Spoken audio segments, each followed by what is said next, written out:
चुके हैं। मूषक जी, अब तो हम ऋषि अगस्त्य के तप स्थल के निकट ही होंगे ना? प्रभु, ऋषिवर के स्थान के जितना निकट पहुंच रहा हूँ उतना ही भयभीत हो रहा हूँ मैं। क्यों? आप क्यों भयभीत हो रहे हैं मूषक जी? प्रभु, ऋषि अगस्त्य का तपोबल, उनकी शक्ति तो विख्यात है। मैं तो पूर्व में ही मूषक हूँ, अब कहीं उनके शाप से मैं चींटी ना बन जाऊँ। मूषक जी, व्यर्थ है आपकी ये चिंता। ऋषिवर आपको श्राप क्यों देंगे?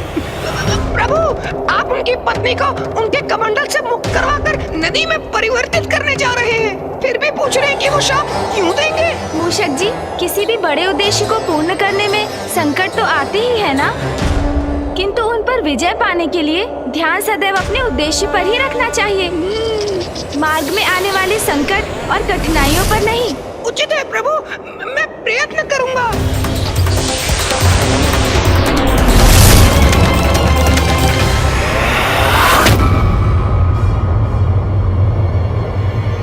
वो देखिए मूषक जी, हो रहे ऋषि अगस्त्य। प्रभु के कहने पर भी मैं भयमुक्त होकर ऋषिवर के निकट जाने का साहस ही नहीं जुटा पा रहा हूँ। मूषक जी, क्या हुआ? आपने अपनी गति धीमी क्यों कर ली? चलिए अब शीघ्र नीचे उतरिए। प्रभु, मेरा सुझाव मानिए तो आपको जो भी उपाय करना है यही ऊपर से कर लीजिए प्रभु। शीघ्रता से हमारा कार्य संपन्न भी हो जाएगा, फिर नीचे जाने की आवश्यकता ही क्या है। मूषक जी, ये क्या कह रहे हैं आप? क्या ये विचार है आपका कि मैं ऋषिवर का कमंडल उठाकर यहाँ से ओझल होकर ये कार्य संपन्न करूँगा? उत्तम, अति उत्तम योजना है प्रभु। आप ना ऋषिवर का कमंडल उठा लीजिए, अपने हाथ में लेते ही उसे पलट दीजिएगा। हो गया कार्य पूर्ण, और इस प्रकार अति शीघ्र हमारे उद्देश्य की पूर्ति होगी, और जब तक ऋषि अगस्त्य के नेत्र खुलेंगे हम यहाँ से जा चुके होंगे प्रभु। मूषक जी, हम यहाँ चौर्य कर्म करने नहीं आए हैं। हम सर्वप्रथम ऋषि अगस्त्य को उनके तप से बाहर निकालेंगे, समझाने का प्रयास करेंगे उन्हें, और उसके लिए तो आपको सर्वप्रथम नीचे उतरना होगा। जी प्रभु।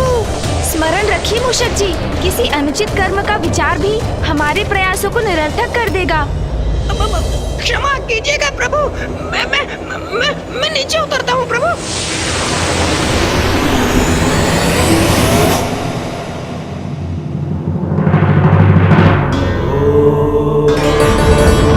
इतने दिव्य महान व्यक्तित्व वाले ऋषिवर अगस्त्य के दर्शन पाकर मैं धन्य हुआ आज।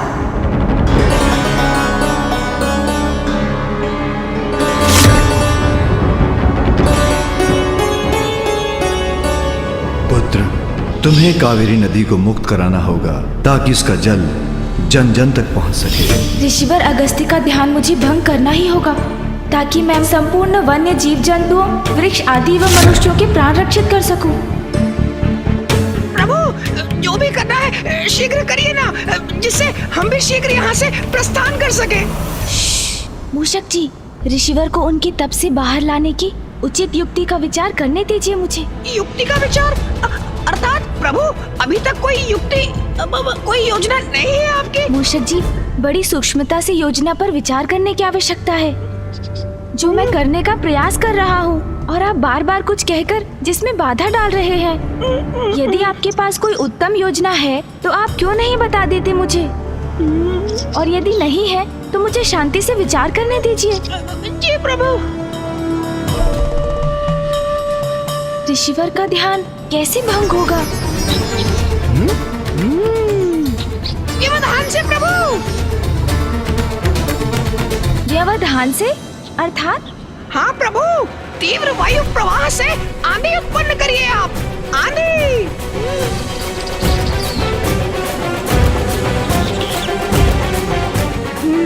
उचित है मूषक जी। जी प्रभु।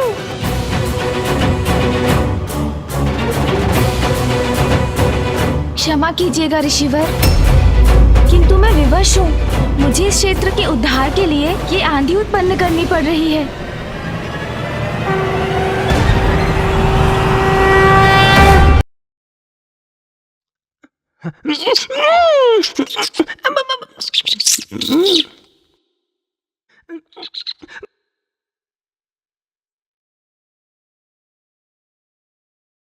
प्रभु तो आंधी उत्पन्न कर रहे हैं, किंतु ऋषिवर के नेत्र खुलने पर कैसा बवंडर उत्पन्न होगा किसे ज्ञात।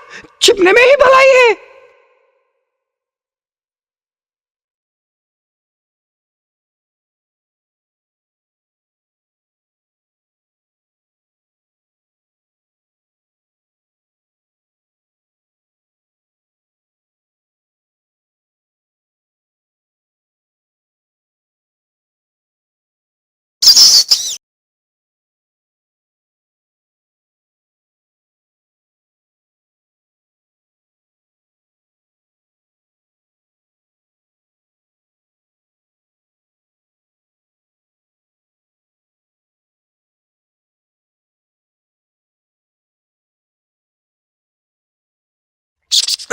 ये आंधी तो ऋषिवर तक पहुंचने ही वाली है।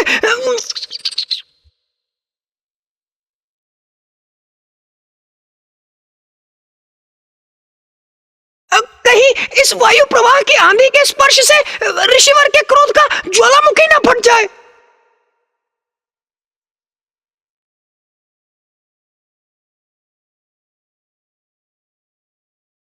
अब शीघ्र भंग होगा ऋषिवर का ध्यान।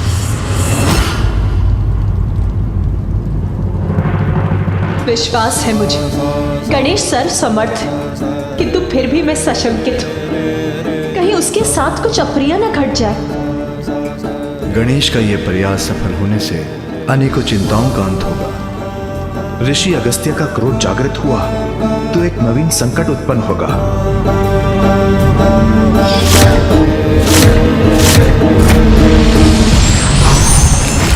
कैसी विकट परिस्थिति है ये।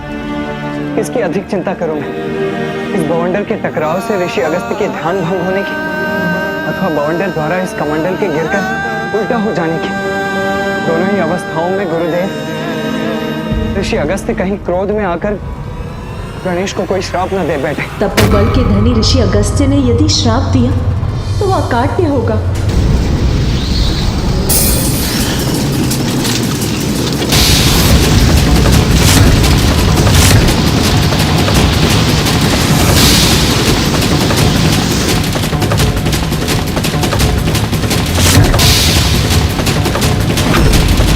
प्रतीत होता है ऋषिवर का कमंडल अब गिरने ही वाला है।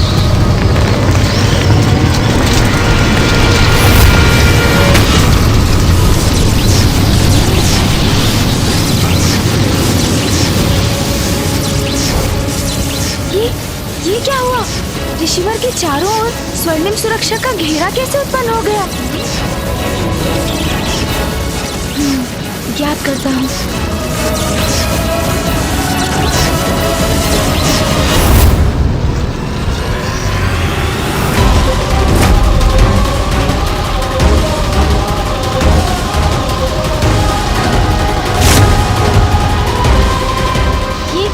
ये बवंडर तो इसी ओर लौट रहा है। हाँ प्रभु। मूषक जी सावधान।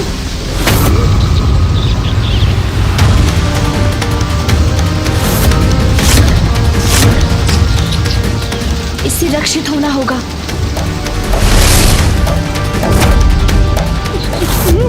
अब मैं कैसे बचूं?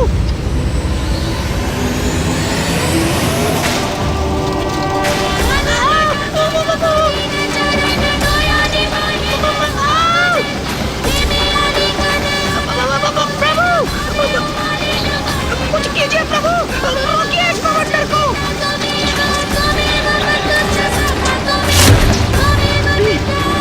इस बवंडर को आकाश की ओर धकेल देता हूँ मैं।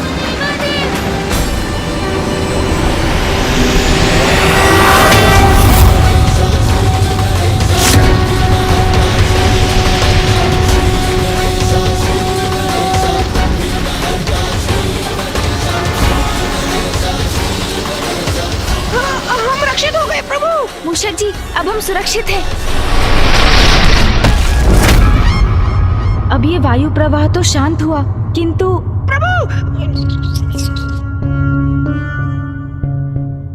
प्रभु इस बवंडर ने तो उलटकर मेरी ही दुर्दशा कर दी। हाँ मूषक जी, हमारा ये उपाय तो व्यर्थ हुआ। अब कुछ और सोचना होगा। और सोचना होगा? आप सोचिए प्रभु, मैं तो तनिक विश्राम कर लेता हूँ। इन टहनियों के प्रहार भी विद्युत के प्रहार समान प्रतीत हो रहे थे मुझे। विद्युत, सुना ना आपने प्रभु, विद्युत। हाँ हाँ, आपने अभी कहा था कि जैसे आपको लगा विद्युत प्रहार हो रहे हैं आप पर। नहीं नहीं प्रभु, मैं ये कह रहा हूँ विद्युत का प्रभाव अवश्य होगा रिसीवर पर, उससे इनका ध्यान अवश्य भंग होगा। हाँ, कदाचित ये उचित रहेगा मूषक जी।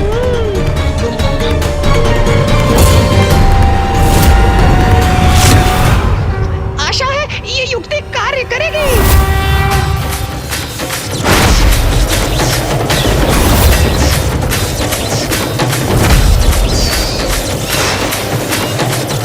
मैंने वायु का सुझाव दिया था तो विद्युत के समान प्रतीत हुआ था। अब विद्युत के सुझाव से कहीं अग्निबाण न हो जाए मुझ पर, मेरा तो छिपना ही उचित है।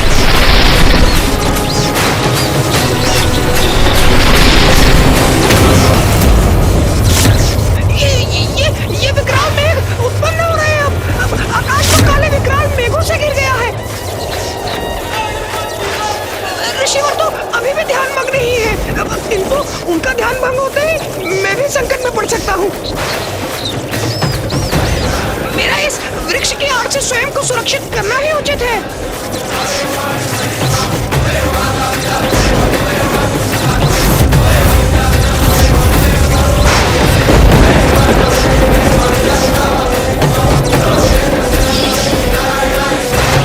प्रभु के समान मैं भी वृक्ष के ऊपर चढ़कर ही सुरक्षित हो सकूंगा।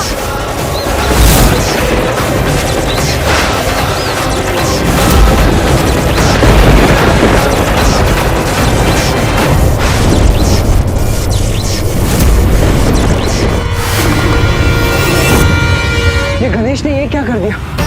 विद्युत के प्रहार से ऋषि अगस्त्य अवश्य क्रोधित हो जाएंगे। पुत्र गणेश, हमारी चिंता मुझसे व्याकुल कर रही है।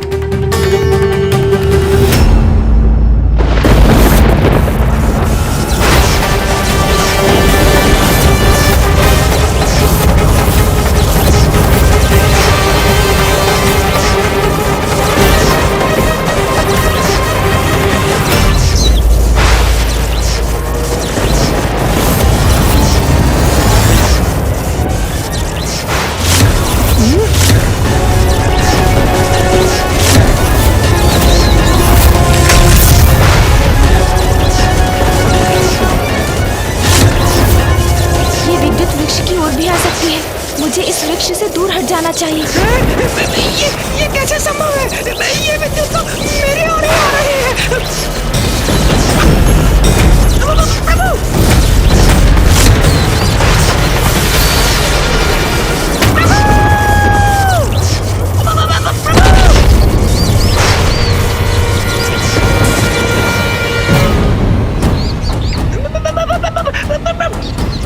मूषक जी,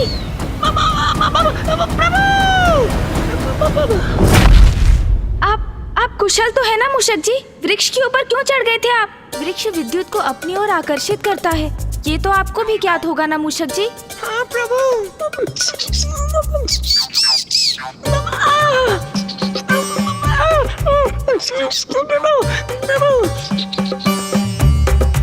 मेरा मुख, मेरा सुंदर मुख, क्या हो गया इसे? देखिए प्रभु, मेरी सुंदर मुख पर कैसी काली मां छा गई है। मेरी सुंदरता विलीन हो गई। नहीं मूषक जी, आप तो पूर्व के समान ही दिखाई दे रहे हैं। आपको तो कुछ भी नहीं हुआ।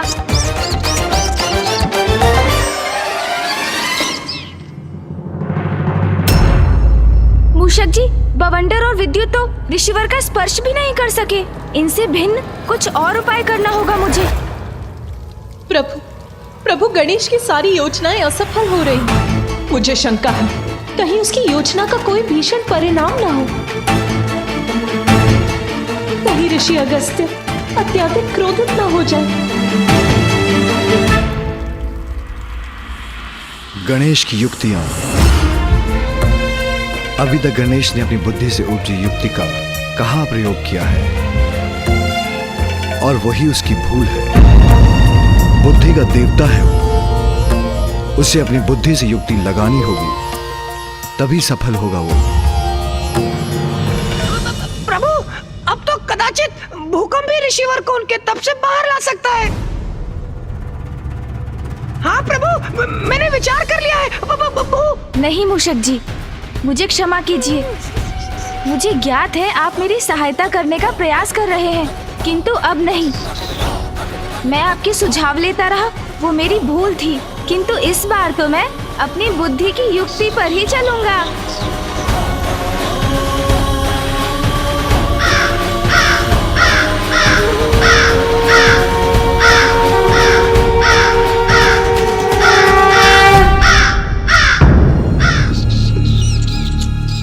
काग?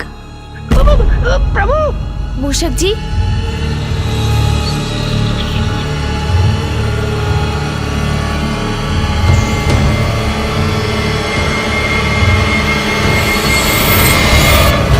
युक्ति तो मिल गई मूषक जी।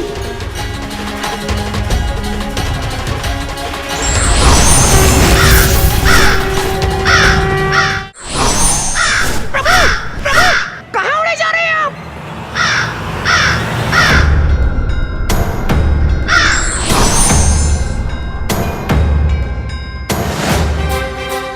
प्रभु, मुझे यहाँ अकेले छोड़ गए। यदि ऋषिवर का ध्यान भंग हुआ तो, और मैं उनकी दृष्टि में पड़ गया तो अवश्य शाप दे डालेंगे मुझे।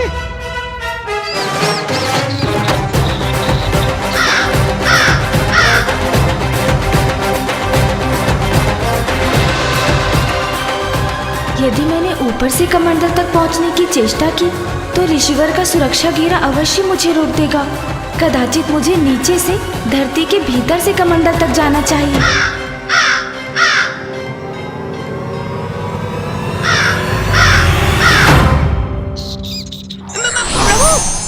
प्रभु, आप लौट आए? हाँ मूषक जी, लौट आया मैं, क्योंकि मुझे आपको एक कार्य सौंपना है। आपको यहाँ से ऋषि अगस्त्य तक धरती में सुरंग बनानी है। सुरंग का निर्माण करना है ऋषिवर तक? हाँ मूषक जी, जिससे मैं सुरंग के मार्ग से ऋषि अगस्त्य तक पहुँच सकूं। विलंब मत कीजिए आप। जैसे आपकी आज्ञा प्रभु। यदि मुझे कुछ हो जाए तो स्मरण रखिएगा कि मैंने अपने प्राण न्यौछावर कर दिए अपनी स्वामी भक्ति में। मैं हूँ ना मूषक जी, फिर क्यों चिंता कर रहे हैं आप?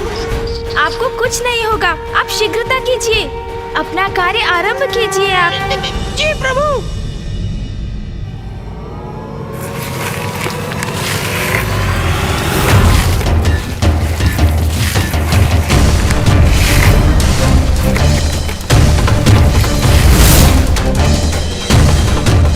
मूषक जी, सुरंग का कार्य पूर्ण हो गया। प्रभु, सुरंग तो तैयार है, किंतु प्रभु ने तो मेरी बात ही नहीं सुनी। मैंने सुरंग तो बना दी, लेकिन ऋषि अगस्त के भय से सुरंग के दूसरी ओर बाहर निकलने का छिद्र ही नहीं बना पाया। ये क्या? मूषक जी ने तो कार्य अधूरा ही छोड़ दिया। सुरंग से बाहर निकलने के लिए छिद्र मुझे ही बनाना होगा।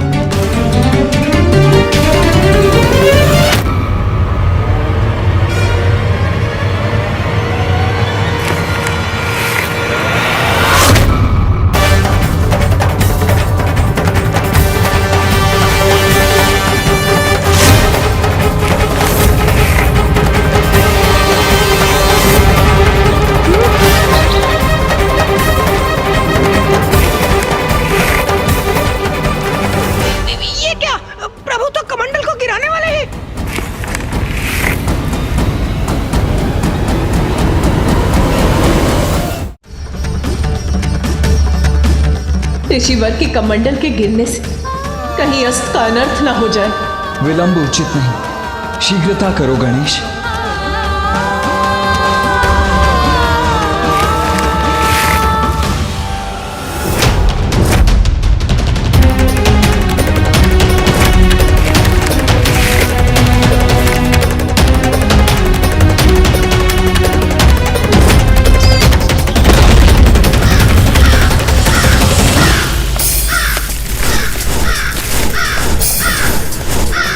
कमंडल तो पुनः स्थित हो गया।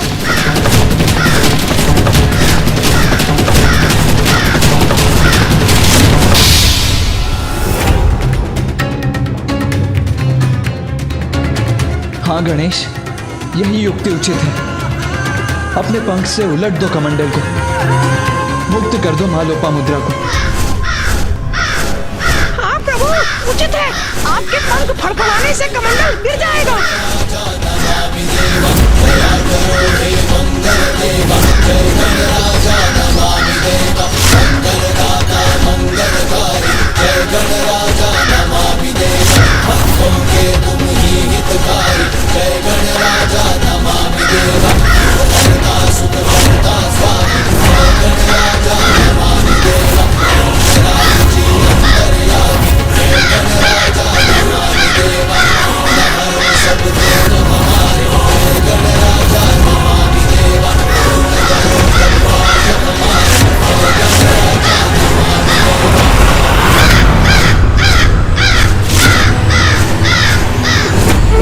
ऋषिवर का ध्यान भंग हो गया।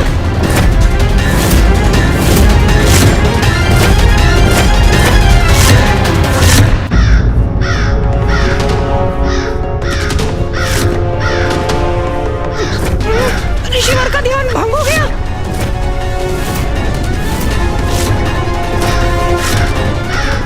ऋषिवर के मुखमंडल पर क्रोधाग्नि स्पष्ट दिखाई दे रही है। कदाचित इसका परिणाम अच्छा नहीं होगा। दुस्साहसी काग, मेरा ध्यान भंग करने का दुस्साहस कैसे किया तुमने? दूर हटो यहाँ से। मैंने कहा ना, दूर हटो मेरे कमंडल से।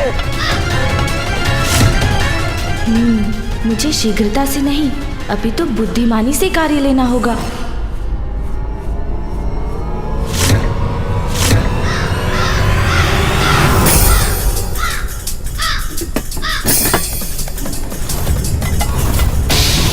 इस काग का इतना दुस्साहस मेरे कमंडल का जल पीने को आतुर है।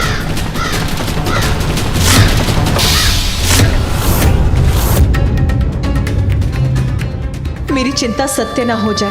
कहीं क्रोधावश ऋषिवर गणेश को दंडित करने के लिए उसे श्राप ना दे दे।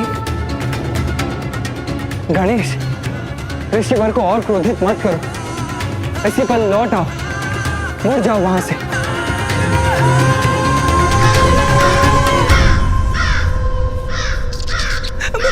प्रभु संकट में है। नहीं नहीं, मुझे उनकी सहायता के लिए कुछ करना होगा।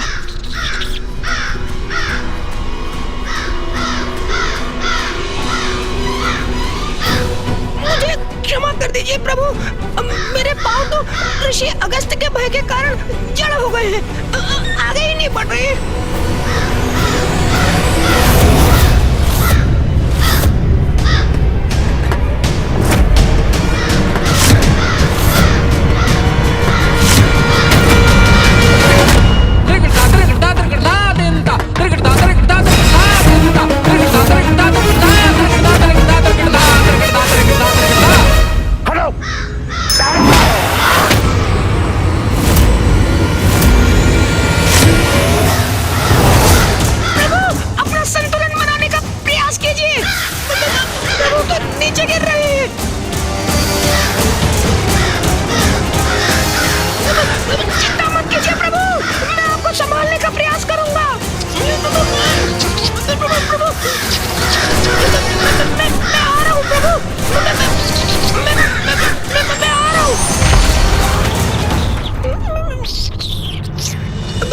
प्रभु, आप कुशल तो हैं। ऋषिवर ने तो आपको आकाश में ही भेज दिया था।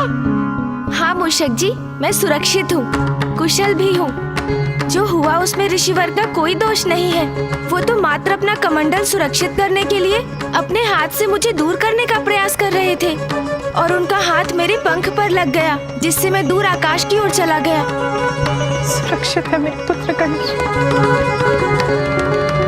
प्रभु, मेरी विनती स्वीकार कीजिए, यहाँ से लौट चलिए। महादेव, माता पार्वती, कुमार कार्तिकेय से विचार विमर्श कर प्रभु माँ लोपामुद्रा को नदी रूप में प्रवाहित करने की कोई और युक्ति सोचनी होगी हमें। किंतु अब हमारा यहाँ रुकना उचित नहीं। ऋषिवर के क्रोध से पार पाना कठिन है प्रभु।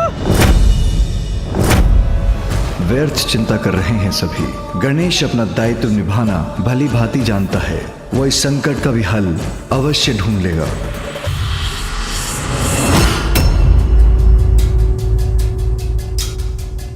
अब दूर हट गया वो काग। पुनः ध्यानस्थ होता हूं मैं।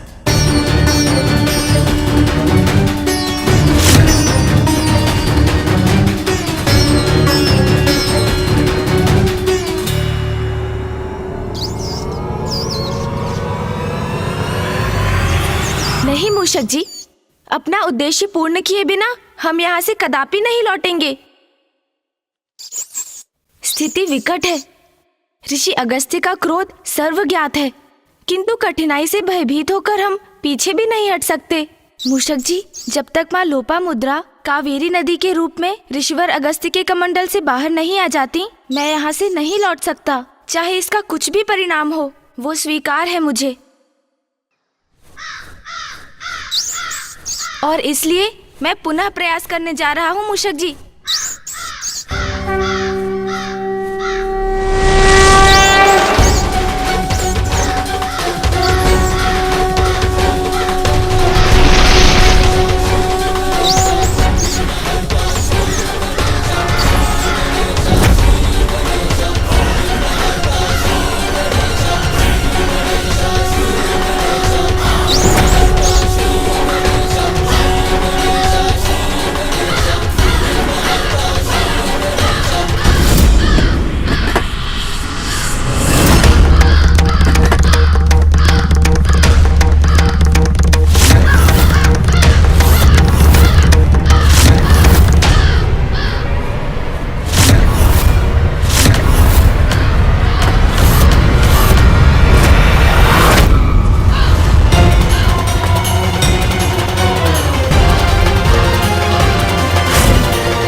पुनः आ गए काग।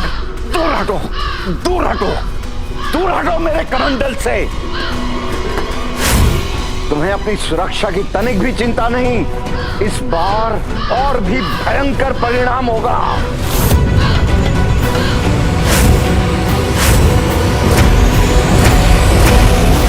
दूर हटो, दूर दूर हटो। काग, तुमने मेरी चेतावनी सुनी नहीं। दूर हटो यहां से।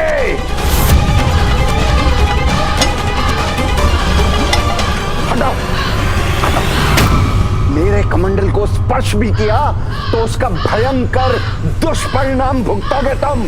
हटो यहां से, जाओ। मेरा कमंडल।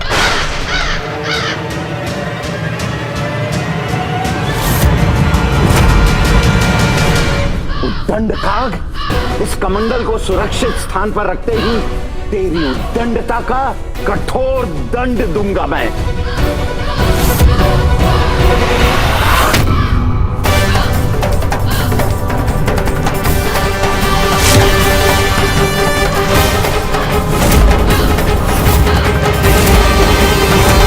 मेरे कमंडल पर स्थित होने का दुस्साहस कैसे किया तुमने?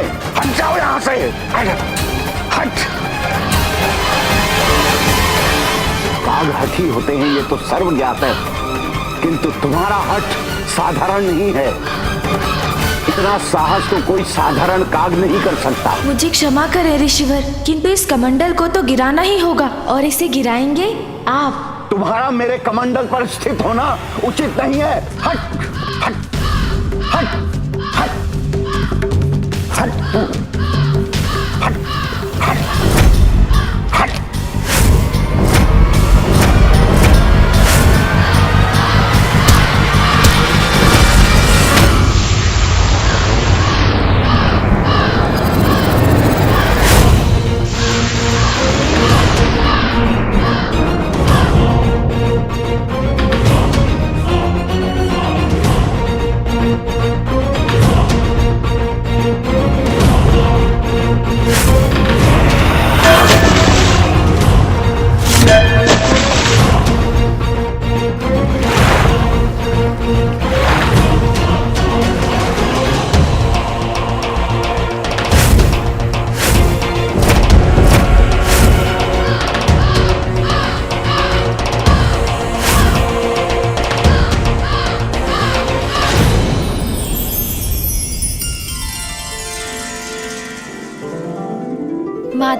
आप कमंडल से बाहर आइए।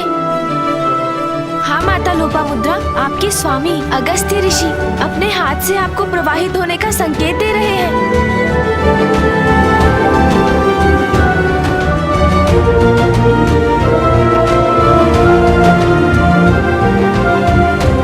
आप अपने जल को प्रवाहित कीजिए माता।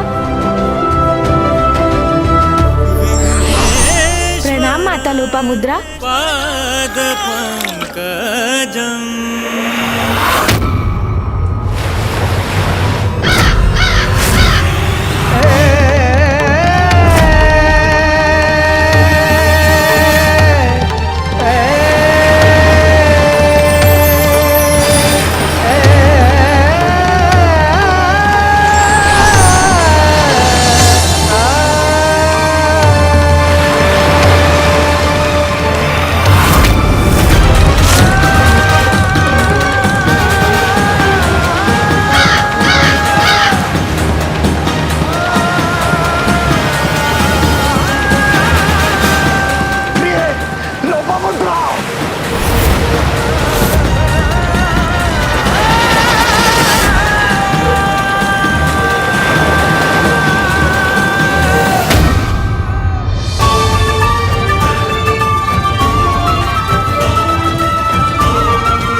इतना बड़ा अनर्थ कैसे किया तूने?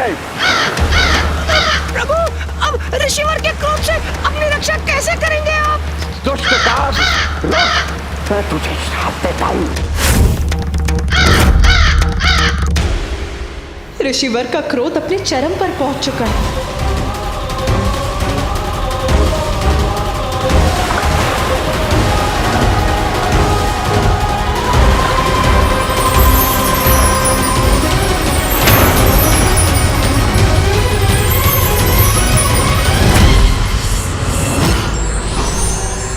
ऋषि अगस्त्य।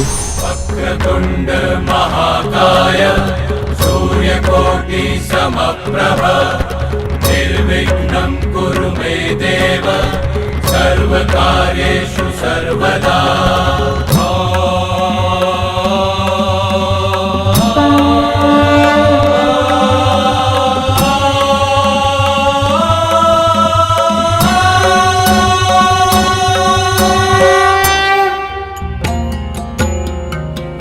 प्रणाम प्रभु महागणपति, प्रणाम प्रथम पूज्य गणेश।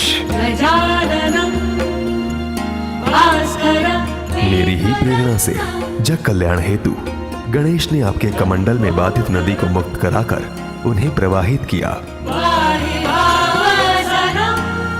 प्रभु, मोहवश कितनी बड़ी भूल कर बैठा मैं। जन कल्याण में बाधित बन बैठा, नियति को बाधित किया मैंने, और ये भी ना समझ सका कि काग रूप धारण कर प्रथम पूज्य गणेश स्वयं मुझे उचित कर्म करने का संकेत दे रहे हैं। मुझे क्षमा कर दीजिए प्रभु, मुझे क्षमा कर दीजिए, क्षमा कीजिए महागणपति, क्षमा करें प्रभु। मैं बहुत लज्जित हूं प्रभु, बहुत लज्जित हूं, मुझे क्षमा कर दीजिए। एक ऋषि, एक तपस्वी होकर आसक्तिवश मैं अपने को मुक्त नहीं कर सका। सदा जन कल्याण मेरा उद्देश्य रहा, किंतु आसक्तिवश मैं ही उसमें बाधा बन गया। सबको सुख पहुंचाने वाली, धरती को जल से सींचने वाली नदी को मैंने रोक रखा। बहुत बड़ी भूल हो गई मुझसे प्रभु, बहुत बड़ी भूल हो गई। मुझे क्षमा कर दीजिए, मुझे क्षमा कर दीजिए प्रभु, मुझे क्षमा कर दीजिए, मुझे क्षमा करे परम पूज्य गणेश जी।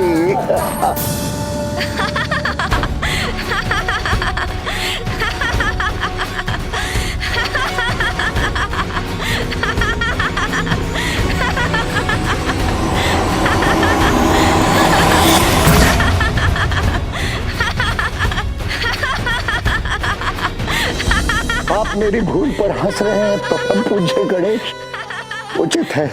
कदाचित ऐसी भूल का यही उचित परिणाम है। ऋषिवर, आप अभी ये जो कर रहे हैं उसे देखकर मुझे उस समय का स्मरण हो आया जब मामा श्री हरिनारायण ने मेरे समक्ष उठक बैठक कर मुझे हंसाया था। इसलिए मैं ये विधान करता हूँ, आज से जो भी मेरे समक्ष ये दोनों क्रियाएं करेगा, मैं उसकी सभी धर्मोचित मनोकामनाएं यथाशीघ्र पूर्ण करूँगा।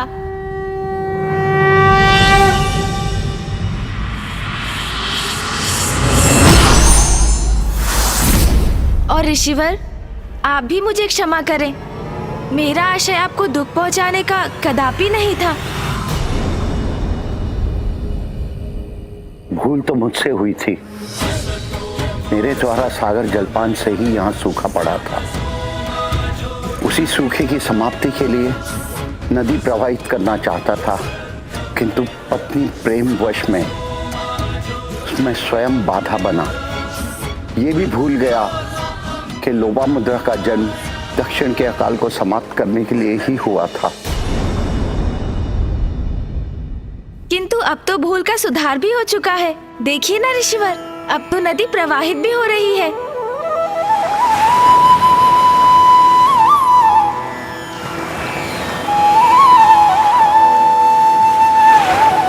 इतना पावन जल, इतना स्वच्छंद बहाव, धन्य है, धन्य है।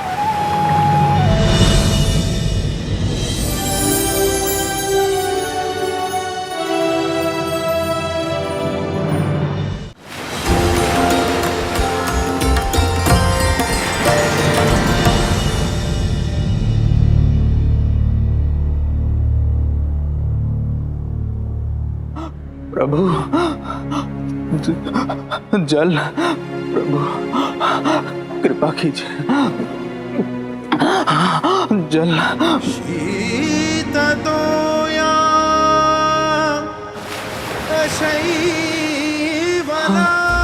ये मेरा भ्रम है या वास्तव में जलधारा की ध्वनि?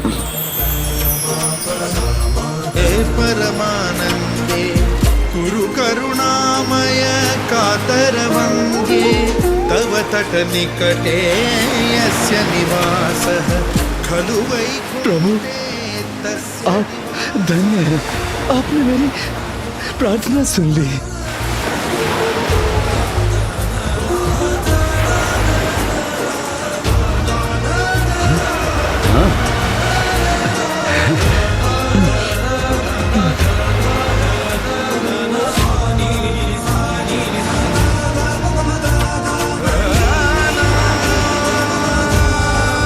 इस नदी के जल ने तो हमें तृप्त कर दिया।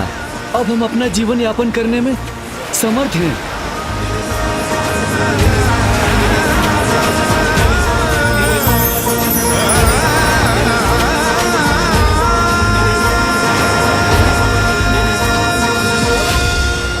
जल से परिपूर्ण हो गया हमारा जीवन। अब कोई कमी नहीं है हमारे जीवन में। इस जलधारा ने तो हमारा जीवन ही सुखमय बना दिया।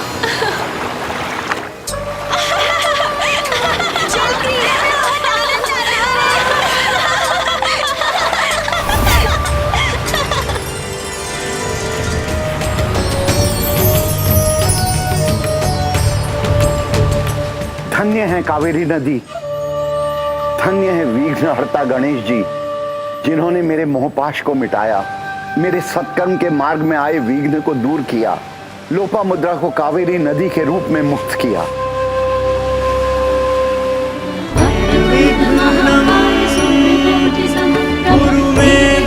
माँ लोपामुद्रा का कावेरी नदी के रूप में प्रवाहित होने से मेरा कार्य संपन्न हुआ।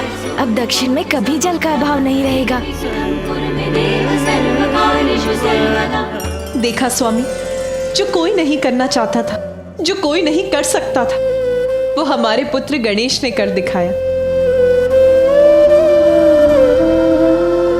घटनाओं के इस क्रम ने मुझे महादेव के समक्ष अपनी चिंता व्यक्त करने का अवसर नहीं दिया, किंतु अब सभी के यहाँ से प्रस्थान के बाद मैं उन्हें अपनी दुश्चिंता के विषय में बताऊंगा। कदाचित अभी उसमें विलंब नहीं हुआ है।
मनोरंजक है तुम्हारी क्रीड़ा, किंतु इसका अंत तुम्हारे अंत के साथ ही होगा, क्योंकि सर्वश्रेष्ठ जलंधर से किसी का बच पाना असंभव है।